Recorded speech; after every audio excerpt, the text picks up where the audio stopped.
3, 4 এবং 6 এর চতুর্থ সমানুপাতি কত? তোমরা মনে রাখবে চতুর্থ সমানুপাতি বের করতে হলে মাঝখানের দুটো সংখ্যার গুণফল যা হবে প্রথম এবং শেষ অর্থাৎ প্রথম এবং চতুর্থ সমানুপাতির গুণফল তাই হবে।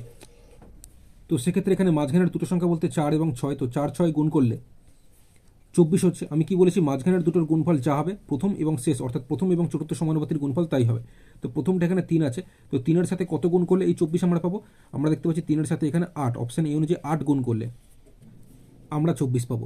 তাহলে চতুর্থ সমানুপাতি এই 8 হবে, অপশান এ 8 হয়ে যাবে সঠিক উত্তর। কোশ্চেনে চতুর্থ সমানুপাতি কত বের করতে দিয়েছি, তো এটা আমি এক্স ধরে নিয়েছি। এবার এই চতুর্থ সমানুপাতি বার করার ক্ষেত্রে এই ফর্মুলাটি তোমরা মনে রাখবে, প্রথম বাই দ্বিতীয় সমান তৃতীয় বাই চতুর্থ। তো প্রথমটা কোশ্চেনে 3 বলেছে, তাই প্রথমের জায়গায় 3 লিখেছি, বাই দ্বিতীয়টা কোশ্চেনে 4 বলেছে, তাই দ্বিতীয় জায়গায় 4 লিখেছি, সমান তৃতীয়টা কোশ্চেনে 6 বলেছে, তাই তৃতীয় জায়গায় 6 লিখেছি। আর চতুর্থ সমানুপাতিটা আমাদের বের করতে দিয়েছে, আমি জানি না তাই এক্স ধরে নিয়েছিলাম। তো এই চতুর্থ সমানুপাতির জায়গায় এই এক্স লিখে দিয়েছি।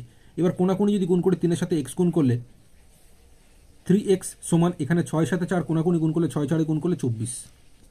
তাহলে এই এক্স সমান 24/3, 24কে 3 দিয়ে ভাগ করলে বা কাটাকুটি করলে কত হচ্ছে? 3, 8, 24 মানে 8 হচ্ছে। তাহলে এই এক্স সমান 8 পেলাম, চতুর্থ সমানুপাতি আমরা এক্স ধরেছিলাম, সেই এক্স সমান 8 পেয়েছি, মানে চতুর্থ সমানুপাতি 8 হবে, অপশন এ কারেক্ট অ্যান্সার।